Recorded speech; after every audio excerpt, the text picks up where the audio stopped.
Hello दोस्तों, इस video में railway group D previous year paper solution देखने वाले हैं।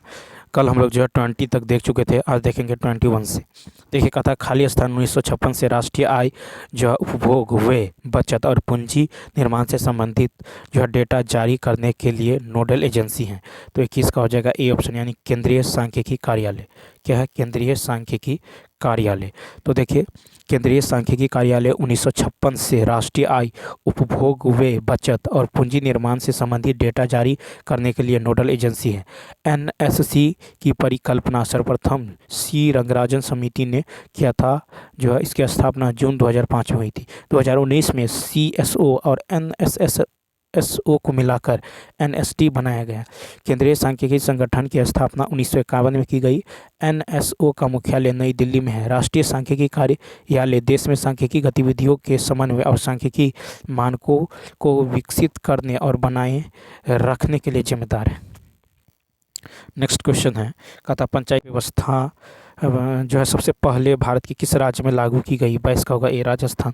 पंचायती राज व्यवस्था सबसे पहले भारत के राजस्थान राज्य में लागू की गई। सर्वप्रथम 2 अक्टूबर 1959 को राजस्थान के नागौर जिले में पंडित जवाहरलाल नेहरू द्वारा त्रिस्तरीय पंचायत का जो उद्घाटन किया गया। 11 अक्टूबर 1959 को आंध्र प्रदेश के जो महबूबनगर जिले में पंचायती राज व्यवस्था आरंभ की गई। राज्य के नीति निर्देशक तत्व के अंतर्गत अनुच्छेद 40 राज्यों को निर्देश देती हैं कि वह स्वशासन की इकाइयों के रूप में ग्राम पंचायतों को संगठित करे।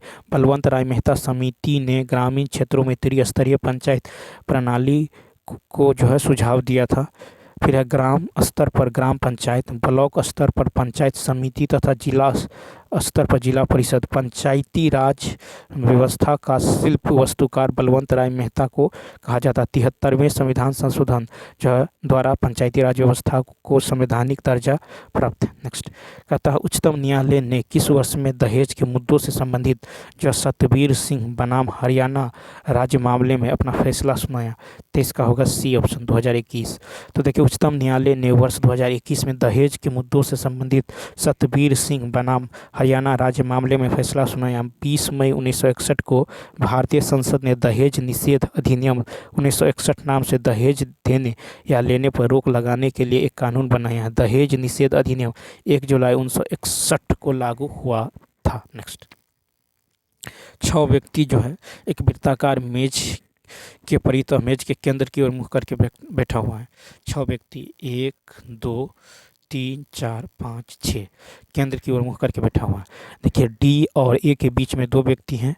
एफ सी के दाईं ओर ठीक बगल में है। ई एफ के दाईं ओर दूसरे हैं। ई जो है ना एफ के दाईं ओर, मान लीजिए एफ यहाँ है। ई जो है ई यहाँ पे ई मान लीजिए ई एफ के दाईं ओर दूसरे स्थान पर। ई जो है एफ के दाईं ओर दूसरे स्थान पर है। ठीक है। फिर कहता है ई ए के बाईं ओर दूसरे स्थान पर।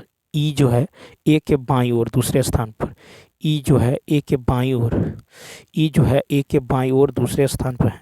फिर कह रहा है, अब देखिए, अब कह रहा है कि डी और ए के बीच में केवल 2 व्यक्ति हैं। डी और ए के बीच में डी और ए के बीच में केवल 2 व्यक्ति हैं।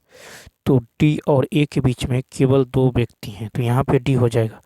ठीक है, डी और ए के बीच में केवल 2 व्यक्ति हैं। ठीक है, डी और ए के बीच में केवल 2 व्यक्ति बैठे हैं। एफ सी के दाईं ओर ठीक बगल में है। एफ जो है सी के दाईं ओर, एफ जो है सी के दाईं ओर ठीक बगल में है। एक व्यक्ति बच गया बी। अब कहता है एफ के दाईं ओर ठीक बगल में कौन है? एफ के दाईं ओर ठीक बगल में कौन है? तो डी है, यानी इसका राइट आंसर क्या हो जाएगा? डी। नेक्स्ट, फिर देखिए इसका मान निकालना है।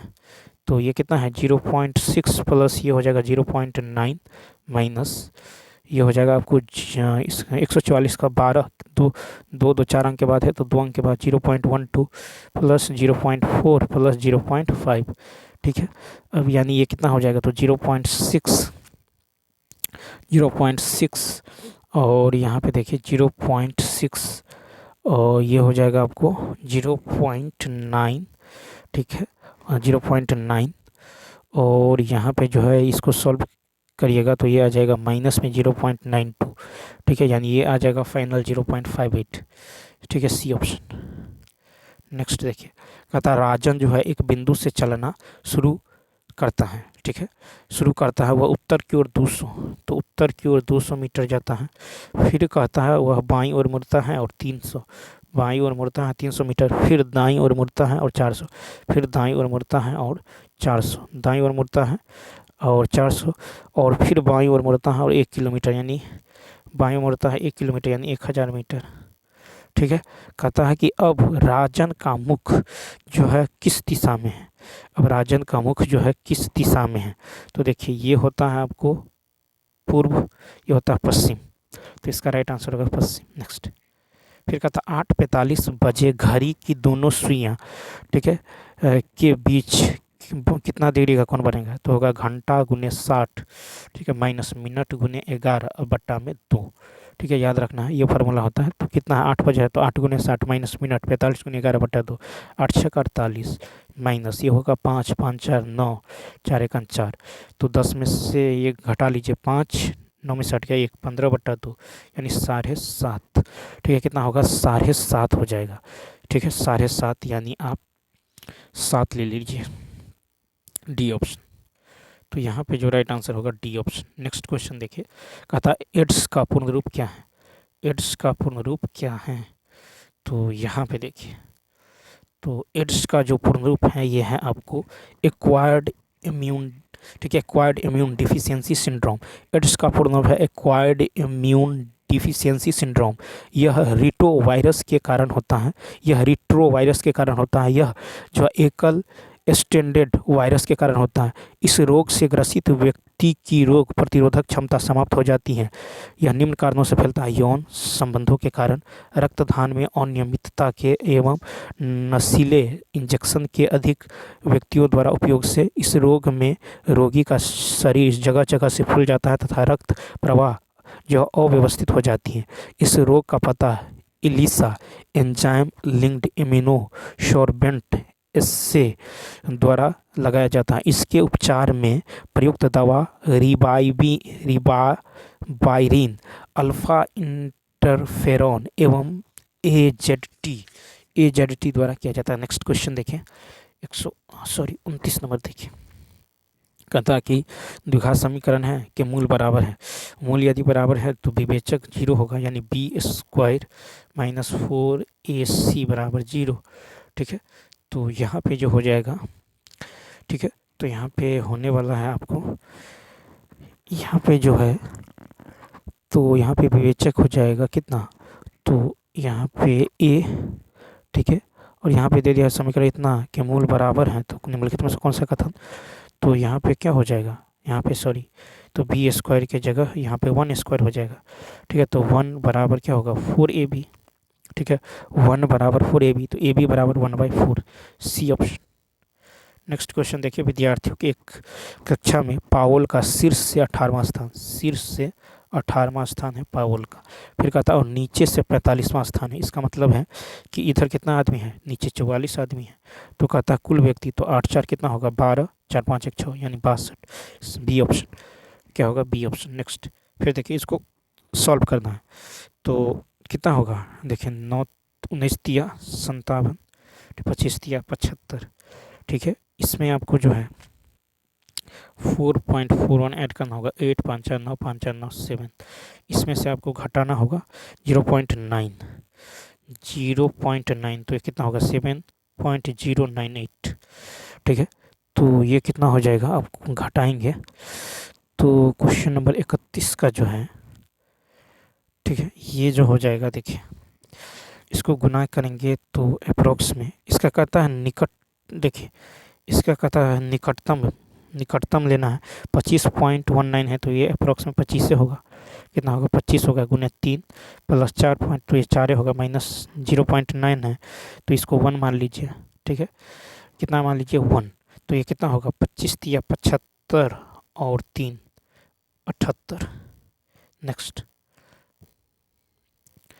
फिर कहता है कि एक वर्ष पूर्व साकेत और तिलक की आयु क्रमशः 5 और 6 के अनुपात में, साकेत और तिलक 4 वर्ष बाद 6 और 7, इन दोनों में अंतर देखिए, 6 5 में 7 6 में 1 का अंतर।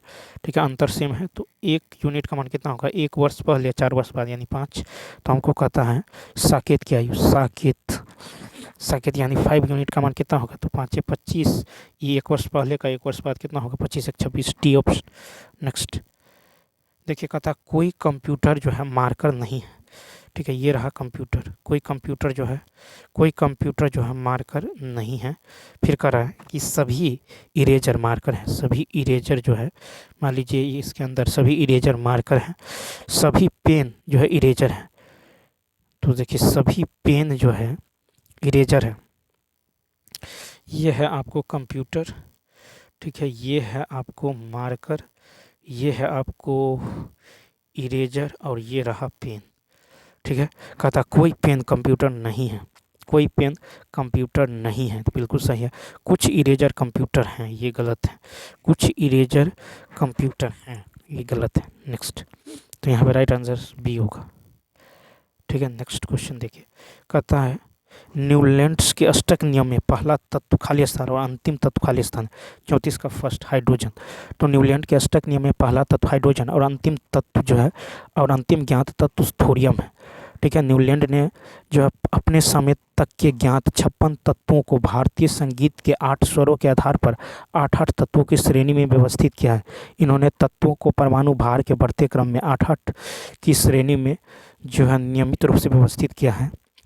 अष्टक के नियम तत्वों की व्यवस्था lithium, beryllium, boron, carbon, nitrogen, oxygen, fluorine, sodium, ठीक है, मैग्नीशियम, एल्युमिनियम, ठीक है, silicon, phosphorus, sulphur, chlorine, potassium, calcium. Newland की आवर्त सारणी के नियम अधिकतम कैल्शियम तत्वों के, ठीक है, तत्वों तक लिया गया है, ठीक है।